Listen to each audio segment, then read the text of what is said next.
নমস্কার আপনাদের সবাইকে। এখন আমি আছি চিংমরং বৌদ্ধবিহারে। এটি রাঙামাটি পার্বত্য জেলার কাপ্তাই উপজেলায় অবস্থিত। চিংমরং বৌদ্ধবিহারের পাশে আরেকটি মন্দির রয়েছে, যার নাম জাদি সীমাঘর ও স্মৃতি মন্দির।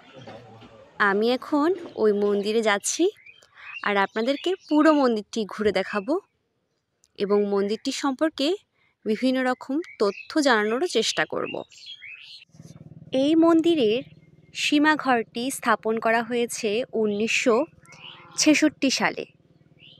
তবে সীমাঘরের আগে জাদি স্থাপিত হয়েছে, আর জাদি স্থাপন করা হয়েছে 1950 সালে।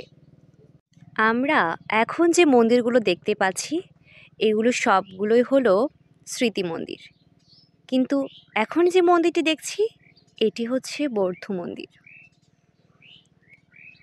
বৌদ্ধ মন্দিরটি খুবই সুন্দর করে সাজানো গুছানো রয়েছে এবং এর জন্য রয়েছে একটি মাত্র প্রবেশ পথ।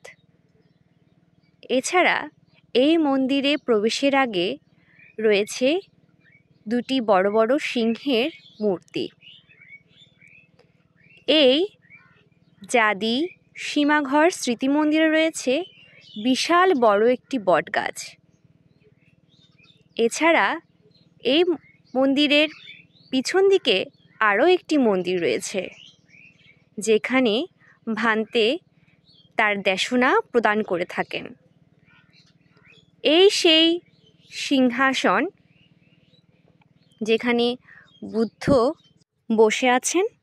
এছাড়া এই মন্দিরে আরও একটি সিংহাসন রয়েছে, যে সিংহাসনে ভান্তে বসেন এবং ভান্তে বসে সেখানে দেশনা প্রদান করেন। এটি ছোট্ট করে মন্দির হলেও এখানে কিন্তু অনেক ভক্ত আসেন এবং সিয়ং প্রদান করেন। এছাড়া ভান্তের দেশনাও শোনেন। আমার মনে কিছু প্রশ্ন ছিল, আমি ভান্তেকে জিজ্ঞেস করায় তিনি চেষ্টা করেছিলেন সেই প্রশ্নের উত্তর দেওয়ার। আপনারাও শুনে নিন। ভান্তে প্রণাম। ভান্তে, আপনার নাম কি? আমার নাম হচ্ছে বিদ্যাবাস বিদ্যাবাস। ভান্তে, আপনি এই প্রতিষ্ঠানে কত বছর যাবৎ দায়িত্ব পালন করছেন এই প্রতিষ্ঠানে? এখানে প্রায়